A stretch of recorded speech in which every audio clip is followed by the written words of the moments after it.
오늘 우리에게 주시는 하나님 말씀을 봉독합니다. 신약성경 마가복음 16장 1절에서 8절 말씀을 봉독하겠습니다. 마가복음 16장 1절에서 8절입니다. 신약성경 85조 봉독해드립니다. 안식일이 지나며 막달라 마리아와 야고보의 어머니 마리아와 또 살로메가 가서 예수께 바르기 위하여 향품을 사다 두었다가 안식 후 첫날 매우 일찍이 해 돋을 때에 그 무덤으로 가며 서로 말하되 누가 우리를 위하여 무덤 문에서 돌을 굴려주리요 하더니 눈을 들어본 즉 벌써 돌이 굴려져 있는데 그 돌이 심히 크더라. 무덤에 들어가서 흰옷을 입은 한 청년이 우편에 앉은 것을 보고 놀라매 청년이 이르되 놀라지 말라. 너희가 십자가에 못 박히신 나사렛 예수를 찾는구나. 그가 살아나셨고 여기 계시지 아니하니라 보라. 그를 두었던 곳이니라. 가서 그의 제자들과 베드로에게 이르기를 예수께서 너희보다 먼저 갈릴리로 가시나니 전에 너희에게 말씀하신 대로 너희가 거기서 배우리라 하라 하는지라. 여자들이 몹시 놀라 떨며 나와 무덤에서 도망하고 무서워하여 아무에게 아무 말도 하지 못하더라. 아멘. 자, 우리 살아계신 주님께 영광의 박수 한번 올리겠습니다.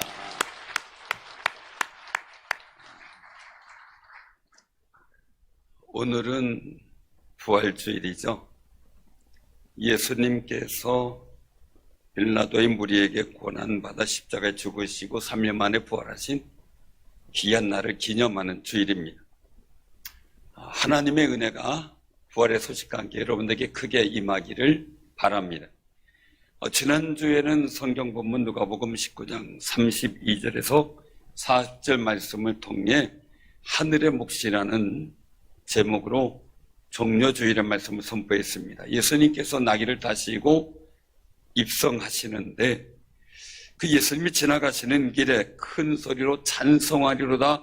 주의 이름으로 오시는 왕이여 하늘에는 평화여 땅에는 가장 높은 곳의 영광이다 라고 선언합니다. 하늘의 평화, 그리고 가장 높은 곳의 영광, 땅에서도 평화. 모든 일들 속에 담겨져 있는 그 용어를 가지고 찬양하고 외치는데 군중들은 온 성이 떠들썩하게 외치죠.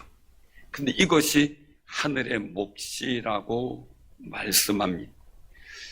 그래서 군중들에게 가만히 있으라고 좀 얘기해달라는 말에 저들이 가만히 있으면 돌들로도 소리치게 하겠다는 거죠.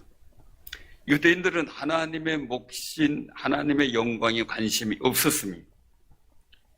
그러자 하나님께서는 이방인을 불러서 하늘의 몫인 하나님의 영광, 하늘의 영광을 나타내기로 작정하신 겁니다.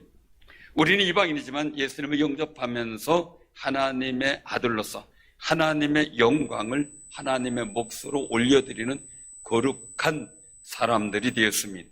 그러므로 우리는 첫째는 하나님의 뜻에 대한 오해가 없도록 기도하시기를 바랍니다. 두 번째는 하나님의 구원의 의미를 깨닫는 지혜가 있도록 하나님 앞에 기도하는 삶이 되시길 바랍니다. 십자가에 달리신 예수를 바라보면서 하나님의 구원의 계획이 말씀대로 이루어진다는 사실을 믿고 하늘의 몫을 챙겨드리기를 소원하시기를 바랍니다. 또 오늘 본문 말씀에 보면요, 예수님이 부활하셨다는 소식이 왔습니다. 우리가 하나님께 영광 돌리고 예수님 다시 사셨습니다라는 감격 속에 의례껏 1년에 한 번씩 하는 게 아니라 늘상 부활의 신앙을 갖고 예수님의 부활에 대한 믿음으로 고백하고 전하는 귀한 승리자들 되시기를 바랍니다. 예수님께서 고난일인 금요일 날 오전 9시에 십자가 못 박히셨고 어둠이 임하는 사건을 지나서 오후 3시에 운명하시게 됩니다. 그리고 아리마대 요셉이 자신의 묘에 예수님을 장사하게 합니다. 유대인들에게는 그때 금요일 해질녘부터 안식일에 들어가기 때문에 그 당시는 저녁 6시부터 안식일이 시작됩니다. 안식일은 장례식을 할 수가 없습니다. 그래서 예수님 죽으신 후 곧 내려져 3시간 안에 장사를 치르다 보니까 이 모든 일이 제대로 진행되지 않았을 겁니다. 예수님이 안식일을 무덤에서 보내시고 부활하셨습니다. 안식일은 하나님께서 예수님의 생명의 부활을 준비하신 것이고, 그래서 안식일의 개념, 특별히 주일의 개념은 그냥 쉬는 것이 아니라 생명을 위한 일을 하며 새로운 복된 날들을 만들어가기 시작하는 날이 되는 겁니다. 오늘 본문의 안식일이잖아 여인 3명이 예수님의 몸에 바르기 위해서 향품을 사다 두었다가 매우 일찍이 해도 들 때 예수님 무덤으로 갑니다. 무덤에 들어가 보니 흰옷 입은 청년이 우편에 앉아 있음이, 놀라고 있는 여인들을 향해 말하자. 놀라지 말라. 너희가 십자가 못 박히신 나사렛 예수를 찾는구나. 그가 살아계셨고 여기 계시지 아니하니라. 보라, 그를 두었던 곳이니라. 라고 예수님 부활의 소식을 선포합니다. 그리고 예수님의 당부도 하죠. 갈릴리에 가서 만나자. 내가 먼저 가겠다 하는 겁니다. 그것을 제자들에게 전하가는데, 이미 예수님께서 수차례 말씀하셨습니다.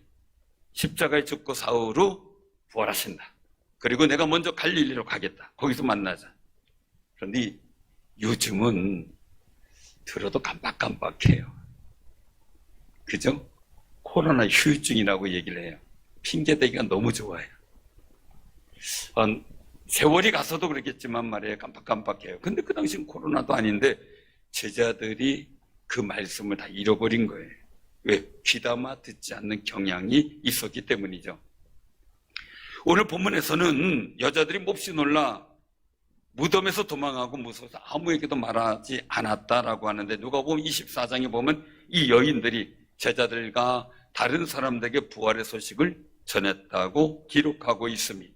우리도 예수님 부활하심을 믿고 다른 사람에게 전하는 것이 예수님의 부활을 감사하고 축하하며 하나님께 영광을 돌린다는 사실을 기억하시기를 바랍니다. 그래서 우리가 예수님이 부활하셨다는 사실을 이웃에게 전하시기를 바랍니다. 그래서 부활절 계란도 나눠주는 겁니다. 죽음은 무덤이 있습니다. 근데 예수님의 죽음은 무덤에서 부활로 나오셔서 빈 무덤을 만들어 놓으셨습니다. 우리들도 낙심, 절망, 두려움을 주는 무덤과 같은 곳에서 부활로 나와서 빈 무덤을 만드시는 놀라운 역사가 있어지기를 바랍니다. 그래서 우린 결단해야 됩니다. 계속 무덤 속에 살 것인지, 부활의 역사로 나와 빈 무덤을 만들 것인지 말입니다. 우리 사랑하는 성도님들 기도 많이 해주셔서 제 사위가 대위에서 올해 이제 1월 1일 날짜로 소령으로 진급을 했습니다. 그래서 철원에 있는 부대로 이제 자대 배치를 받게 되었어요. 1차에서 6차까지 기회가 있는데 거의 1, 2, 3차에 진급을 해야 되고 하는데 1차에서 5차까지 진급이 안 되는 겁니다. 제 사위가 될 때가 3차가 진행 중이었어요. 그런데 사위를 탓하는 게 아니라요, 저의 죄로 인해서 안 되는 것 같다 무척이나 속이 상했어요. 영적 자존심이 상했어요. 근데 6차 진급의 가능성은 1%도 안 된다는 이야기를 들었고 0.1%도 안 됩니다라는 말씀도 하시는 분도 있었어요. 불가능한 현실 속에 마치 무덤에 갇혀져 있는 것 같았습니다. 만약 진급 안 됐으면 지금 전역을 해서 이제 군대에서 나왔을 시기입니다. 그런데 진급을 해서 자대 배치를 받게 됐습니다. 상황이 너무 달라진 거죠. 근데 성도님들이 중보기도 하셔서 하나님의 은혜로 진급을 했습니다. 자기가 자운대에서 교육을 받는 기간 속에 자운대 교회에 입학 소감을 말하는 기회가 생겼는데 그때 사위가 얘기를 했습니다. 제가 여러 가지 얘기 중에 제가 6차에 소령으로 진급한 박종학 진소령입니다. 이 진급 소령이다 그래서 그땐 진급이 안 됐을 때니까요. 진급의 명령만 내려왔죠. 진소령입니다 라고 말하자 와 하는 소리가 들렸습니다. 예배당이. 그리고 군종 목사님이 사회보다 와우 박종학 집사님이 부활하셨습니다 하고 얘기를 했습니다. 하나님께 영광을 돌렸어요. 1차에서 3차까지 진급은 그래 뭐 진급할 만한 분이 됐구나 생각을 할 겁니다. 근데 6차에 진급되자 와 하고 감동을 주었습니다. 사랑하는 성도님들, 많이 힘들어하는 일이 있을 겁니다. 그 속에서 정말 막바지까지 갔다고 생각할지라도 무덤을 열고 나와서 생명의 부활로 빈 무덤을 만드는 감동의 역사가 만들어지기를 바랍니다. 그래서 하늘의 몫을 올려드리는 거죠. 오늘 본문 말씀을 통해서 예수님의 부활이 내게 주시는 은혜를 깨닫고자 합니다. 첫째는 예수님의 부활은 사랑으로 준비하는 사람에게 보여진다는 겁니다. 안식일이 지난 새벽에 막달라 마리아와 알페오 아들인 야고보의 어머니 마리아, 세베대의 아들인 요한과 야고보의 형제 어머니 살로메가 무덤을 찾아가요. 이 여인들이 무덤을 찾았던 것은 예수님이 부활하셨다는 그 부활의 역사를 보려고 하는 기대가 아니었어요. 1절을 보면 예수께 바르기 위하여 향품을 사두었다가 라고 말씀합니다. 향품은 예수님의 시신을 수습하기 위한 거였죠. 사실 이 여인들은 예수님의 죽음의 현실을 향해 간 겁니다. 현실적 문제가 있어도 예수님을 사모하는 마음의 끌림을 멈출 수가 없었던 거죠. 우리는 예수님의 십자가의 죽으심에 대한 은혜가 예수님을 향한 사랑으로 표현될 때 하나님의 놀라운 역사를 보게 되고 그 현장에 서게 된다는 사실을 기억하시기를 바랍니다. 예수님에 대한 사랑의 역사, 그것을 현실의 삶에서 보여줘야 됩니다. 여인들이 예수님 시신을 수박의 향품을 준비해 가는데 예수님의 부활을 믿고 간 것이 아니었잖아요. 사랑했기 때문에 간 거죠. 사랑의 준비는 엉뚱했지만 예수님의 부활의 자리에 서게 된 거죠. 톨스토이의 우화집에 그런 이야기가 있습니다. 톨스토이가 오늘날 여행을 하게 됩니다. 여행 중에 한 주막집에 머물게 되었는데 그 주막집에 몸이 아픈 어린 딸이 있었어요. 근데 이 톨스토이가 가지고 있던 빨간 가방이 너무 좋아 보여요. 그 딸은 톨스토이의 빨간 가방을 달라고 쫄라맵니다. 톨스토이는 그 가방에는 짐이 있고 여행 중이라서 지금은 줄 수 없고 여행을 마치고 돌아가는 길에 다시 돌려주겠다고 약속을 해요. 이 톨스토이는 여행을 마치고 그 아이에게 가방을 주기 위해 주막집에 다시 들립니다. 그런데 주막집 어머니는 톨스토이가 떠난 후 곧바로 딸이 죽었다고 말을 합니다. 톨스토이는 그 아이의 무덤에 찾아갑니다. 그리고 비석에 한 글을 남깁니다. 사랑을 미루지 마라. 우리 흔히 얘기할 때 좀 더 형편이 나아지면, 나중에 돈을 벌면, 성공하고 나서 마음이 아직 내키지 않아서 여유가 생기면, 지금 바빠서 라는 등등의 이야기들을 많이 생각하고 내 스스로 회피의 방법을 찾아냅니다. 그러나 세월과 기회는 기다려주지 않는다는 겁니다. 사랑하는 성도님들, 꼭 기억하시길 바랍니다. 기회가 있을 때 사랑을 표현하며 사시길 바랍니다. 기회가 있을 때 서로 기도해주는 사랑, 도와주는 사랑, 섬겨주는 사랑 갖고 살아가는 귀한 삶이 되시기를 바랍니다. 예수님의 십자가의 죽으심과 부활은 하나님께서 우리를 사랑하신다는 것을 보여준 사건이에요. 하나님은 우리를 향한 사랑을 아끼지 않으신 거죠. 독생자를 주시기까지 말이죠. 하나님의 사랑은 아낌없는 사랑입니다. 포기하지 않는 사랑입니다. 미루지 않는 사랑입니다. 약속대로 예수님을 보내주셨습니다. 또한 예수님 고난과 십자가의 과정을 통해서 우리에게 하나님의 크신 사랑을 보여주게 됩니다. 하나님의 사랑의 열매는 예수님의 부활로 결론되게 되었습니다. 우리도 이 고난과 어려움 속에서 하나님께 사랑을 보여드리는 아름다운 신앙의 승리자들 되시기를 바랍니다.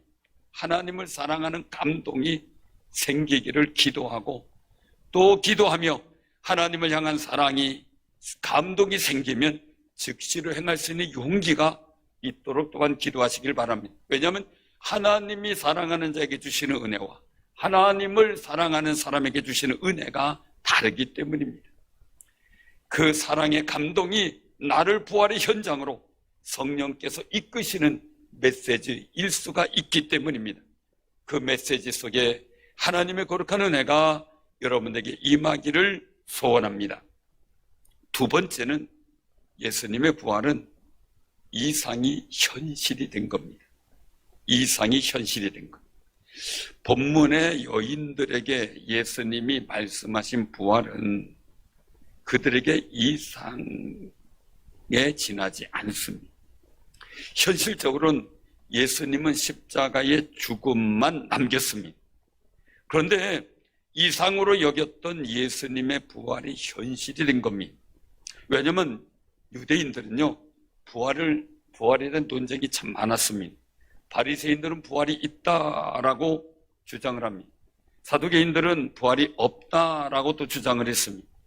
그런 와중 속에 이스라엘 민족에게는 이 부활이라고 하는 현실로 다가오지 않았던 겁니다. 그런 와중에 예수님은 부활하셔서 부활은 이상이 아니라 현실이라는 사실을 보여주신 겁니다. 중요한 것은 우리의 부활은 막연한 이상이 아니라 분명히 현실 속에 이루어질 사실이라는 것을 기억하며 사는 아름다운 삶이 되시기를 바랍니다. 우리도 그래서 이 부활의 현실을 만들며 살아가야만 합니다. 사도 바울이 로마서 6장 5절에서 만일 우리가 그의 죽으심과 같은 모양으로 연합한 자가 되었으면 또한 그의 부활과 같은 모양으로 연합한 자가 되리라, 이렇게 말씀하세요. 죽음이 연합되면 부활도 연합된다. 이 말씀처럼 예수님의 죽음은 이상이 아닌 나의 죽음과 같은 현실이라는 겁니다. 이사야 선지자가 선포했던 예수님의 죽음은 이상 같았는데 현실로 주님에게 이루어졌듯이 우리 신앙 안에서, 주 안에서 살아가는 현장을 예수님의 죽으심이 경험되어지는 현장이 될 수 있을 때 그것이 우리에겐 은혜라는 말로 다가옵니다. 그것이 예수님의 죽음과 연합하는 겁니다. 예수님과 죽음으로 연합할 때 부활로 이어지는 은혜를 경험하게 되죠. 받고 의미를 새겨보면요, 부활을 기대하더라도 현실 속에서 예수님의 죽음에 참여할 수 없다면, 연합될 수 없다면 부활은 이상으로 그칠 수밖에 없다는 거죠.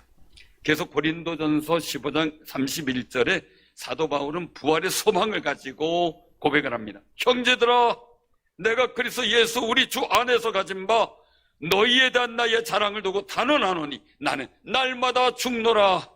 그리고 죽는 이유를 빌립보 3장 10절에서 11절에 말씀합니다. 내가 그리스도와 그 부활의 권능과 그 고난의 참여함을 알고자 하여 그의 죽으심을 본받아 어떻게 해서든지 죽은 자 가운데서 부활에 이르려 하노니라고 말씀입니다. 사랑하는 성도, 사도 바울은 복음을 전해요. 옥에 갇혀요. 비방하던 자가 비방거리가 되고 돌로 때리던 자가 돌로 맞는 신세가 되고 다른 사람을 굶주리게 옥에 가뒀던 사람이 자기가 굶주리는 옥에 갇혀지는 상황 속에 예수님의 죽음에 참여하는 거룩한 역사를 경험하게 된 겁니다. 우리도 우리 삶의 현실 속에서 얼마나 많은 이 죽을 것 같은 경험을 하고 살아갑니까? 또 교회 안에서 사역을 감당하기 힘들고 어려울 때 우리는 정말 또 속상하고 부담스러운 경우가 있을 때, 다 포기하고 싶을 때, 그때 신앙으로 이기고 견디기 위해서 몸부림칠 때 우린 예수님의 십자가의 그 고난과 죽으심에 동참하게 된다는 사실, 그 심정을 느끼는 거죠. 예수님 말씀하죠. 죽고자 하는 자는 산다고 말입니다. 사랑하는 성도님들, 계속 고린도전서 15장 58절에 말씀하셔요. 그러므로 내 사랑하는 형제들아, 견실함에 흔들리지 말고 항상 주의 일에 더욱 힘쓰는 자들이 되라. 이는 너희 수고가 주 안에서 헛되지 않은 줄 알미라 하고 말입니다. 삶 속에서 죽음을 경험하는 것을 느낄 때, 특별히 예수 안에서 신앙의 일들 때문에 그것을 느낄 때, 하나님의 거룩한 뜻을 이루려고 견디고 애쓸 때, 우리는 하나님이 예비하신 부활의 역사, 빈 무덤의 역사를 경험하게 될 줄로 믿으시기를 바랍니다. 만약에 그런 자리에서 회피해버리면, 어려움과 손해가 예상된다고, 내가 죽을 정도로 힘들다고 회피해버리면 예수님의 부활을 경험하는 기회를 놓치게 될 수도 있기 때문입니다. 여인들이 무덤을 찾아갈 때 걱정거리가 있습니다. 첫째가 무덤의 입구를 막아놓은 돌입니다. 그 무덤은 큰 바위를 굴을 파서, 정으로 파서 입구가 있고 그 안에 들어가면 약간 넓은 곳이 있고, 그리고 계단으로 만들어 놓았습니다. 그리고 계단에 앉지 않은 건데 그 입구가 짐승이나 다른 것들이 들어오지 못하도록 돌로 막아놓는데, 이것은 여인의 힘으로는 할 수가 없는 겁니다. 또한 봉인까지 돼 있습니다. 그럼 제도적으로도 안 되는 겁니다. 더 중요한 것은 예수님과 한 그룹이라는 것이 발각되면 잡혀가 죽을 수도 있는 문제의식이 있습니다. 그럼에도 불구하고 여인들이 향품을 가지고 예수님의 시신에 바르고자 새벽 일찍이 일어나 찾아갑니다. 위험이 있고 어려움이 예견됐어도 그곳을 갑니다. 가서 돌이 안 굴려져 있으면 그냥 돌아와야 됩니다. 그런데도 갑니다. 그런데 그곳이 부활의 현장을 목격하는 거룩한 순간이 된 겁니다. 사랑하는 성도님들, 예수님이 말씀한 부활이 이상인 줄 알았는데 현실이 됐어요. 사랑하는 성도님들, 현실에 예상되는 어려움에만 집중하면 하나님의 말씀이 현실과 동떨어진 이상같이 느껴집니다. 그리고 목사님, 현실하고 하나님 말씀은 달라요 하고 항변을 하는 경우도 있습니다. 그런데 히브리서 11장 1절은 말씀하신 믿음은 바라는 것들의 실상이요 보이지 않는 것들의 증거다. 현실이 아무리 어렵고 불가능한 상황이라 할지라도 부활의 주님을 바라보면 기도하고 기도할 수 있어야만 합니다. 기도하다가 말씀이 믿어지는 믿음이 생기고 그 말씀대로 되는 이상이 꿈이 되고 그 믿음으로 보게 되는 이상은 미래의 나의 현실로 다가오는 역사가 있을 줄로 확신하시길 바랍니다. 작은 이상이라도 좋습니다. 아무리 어렵더라도 주님께 기도해야 될 이유는 그 기회가 우리에게 하나님께서 비전적 이상을 주시기 위한 것이기 때문입니다. 이상은 히브리어로는 하존입니다. 하존. 영어로는 비전입니다. 우리가 사용하는 말로는 계시, 소망 이렇게 번역이 되죠.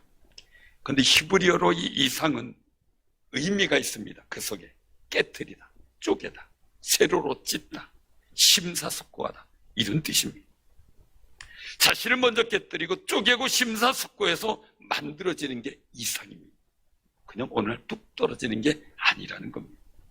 예수님 우리에게 비전 주기 위해서, 이상을 주기 위해서 성전의 휘막을 가로로 세로로 찢어버리셨습니다. 그리고 자기 몸을 찢기고 깨뜨렸습니다. 그래서 우리에게 이 부활의 현실을 만들어 보여주셨고, 하나님 말씀은 이상이 아니라 현실이라는 사실을 보여주신 겁니다. 자파상을 하고 있는 사람이 있었어요. 그 동네에 교회가 있었고요. 근데 목사님이 바뀌어서 1년 전에 목사님이 새로 부임해 오셨대요. 근데 그 상점 주인이 그 상점에 찾아오는 사람마다 아이고 자무기 교회 목사님 너무 설교를 잘한다며 칭찬을 막 합니다. 침이 마르도록 칭찬합니다. 자랑을 하고요. 근데 손님 중에 한 분이 신기해가지고 물었어요. 사장님, 지난주에 목사님이 어떤 설교 하셨습니까? 이렇게 물었더니 주인이 웃으면서 저는 장사하느라 시간이 없어 교회 나가 설교를 들은 적이 한 번도 없어요. 그러더랍니다. 그럼 어떻게 설교를 잘하는지 압니까? 라고 얘기를 하니까 얘기를 하기를 그 교회에 다니는 사람들이 그 목사님이 오신 후 외상값을 잘 갚아요. 얼굴도 달라졌어요. 뭔가 달라졌어요. 그래서 설교를 잘하시는 것 같아요. 그렇게 얘기를 했답니다. 사랑하는 성도님들, 이상하게 빚진 것이나 빌린 돈을 갚는 건 당연한 건데 아까운 생각이 들잖아요. 꼭 내 돈 주는 것 같고. 사랑하는 성도님들, 부활의 바른 이상 있는 사람이라면 자신을 깨트리며 쪼개며 즐겁고 감사하며 행동을 할 때 우리에게 거룩한 이상이 현실되는 놀라운 역사가 보여지게 될 줄로 믿으시길 바랍니다. 미국의 시인이며 소설가인 이 랭슨던 휴즈라는 분이 있어요. 이분이 한 말 중에 하나가 꿈을 단단히 붙들어라. 꿈을 놓치면 인생은 날개가 부러져 날지 못하는 새와 같다 라고 했습니다. 꿈은 이상이죠. 우리가 지금 살아가는 현실 어떻습니까? 나라가 보여주는 현실, 우리 삶의 자리가 보여주는 현실, 국제적인 정세, 그 일들가 다 보여질 때 우리는 앞날의 좋은 이상을 그려내기가 쉽지 못하는 여건을 닥칠 때가 참 많이 있습니다. 사업을 하시는 분들, 여러 가지 일들 속에 정말 내가 앞날에 정말 이 사업이 잘 될 것인가? 어느 누구도 장담할 수 없는 이야기들이라고 말합니다. 또 내가 당하고 있는 어려움들이 내 앞날의 이상을 긍정적인 모습으로 그리지 못하게 할 때가 많이 있습니다. 오히려 부정적인 이상을 만들어갈 때가 많죠. 그러나 우리는 부활하신 예수님 안에서 믿어지는 하나님 말씀을 통해서 만들어지는 이상이 내 마음에 남아야 됩니다. 세상이 주는 이상이 아니라 부활하신 주님을 통해 주시는 하나님의 말씀을 놓고 기도하고 묵상하다 내 마음속에 그려지는 미래 비전이 있다면 거기에 믿음이 합해져 우리의 현실로 만들어진 놀라운 역사가 있어질 줄로 믿으시길 바랍니다. 현실적인 문제로 인해서 어려울 때 하나님의 말씀은 그냥 막연한 허상처럼 여겨질 때가 있습니다. 그러나 믿음으로 현실의 문제를 극복하기 위해 하는 간절한 기도와 예배가 나를 깨지고 쪼개지게 만듭니다. 우리가 그 속에서 받아들인 말씀은 우리에게 이상이 믿음으로 현실이 된다는 사실이 믿어지게 만드는 용기가 생기게 됩니다. 부활이 우리에게 영생과 천국이라는 이상을 하나님 말씀으로 주신 그 일들이 이제는 현실이 되었다는 사실을 믿게 만듭니다. 우리는 영생과 천국이 예수님 재림하실 때 현실로 이루어지는 현장에 참여하게 될 겁니다. 더불어 우리 삶의 자리에서도 천국의 역사를 누리며 살아가는 아름다운 삶이 되시기를 바랍니다. 이 부활의 믿음으로 살아가는 사람은 무수히 많은 하나님의 말씀을 통해서 생겨난 마음속의 이상들을 현실로 만들어가게 될 겁니다. 그래서 히브리서 11장에 등장한 사람들은 다 믿음으로 라고 말씀합니다. 아브라함은 믿음으로 갈 바를 알지 못하나 믿음으로 갔는데 하나님이 가나안 땅에 서게 하셨습니다. 여러분들 발걸음도 믿음으로 가다 보면 주님의 부활의 자리에 서게 되는 놀라운 역사를 보게 될 줄로 믿으시길 바랍니다. 바로 그 주인공이 우리 충주상일교회 성도님들, 또 여기 계신 모든 분들이 되기를 주님의 이름으로 축원합니다. 예수님은요, 성령님을 통해서 우리에게 하나님의 영광을 볼 수 있게 하셨어요. 요한복음 16장 14절에 보면 성령께서 하나님의 영광, 즉 예수 그리스도의 영광을 나타내시고 알려주겠다라고 말씀합니다. 성령 충만함을 받으시기 바랍니다. 성령 충만함을 받자 예수당이라고 물으면 아니다 부인하고 도망갔던 겁쟁이 제자들이 생명의 부활을 전하고 자신의 생명을 내놓으며 부활의 증인이 되어 삶을 살아가 놀라운 하나님의 역사를 만들어갔습니다. 꼭 기억하시기 바랍니다. 첫째는 예수님의 부활은 사랑으로 준비하는 사람에게 보입니다. 두 번째, 예수님의 부활은 이상이 현실이 되는 역사를 나타내 보이셨습니다. 우리도 성령님의 능력을 힘입어 무덤 속에 갇혀 있는 데서 나와 부활의 역사로 나와 빈 무덤을 만들어가는 놀라운 삶이 되기를 주님의 이름으로 축원합니다. 아멘. 기도합니다.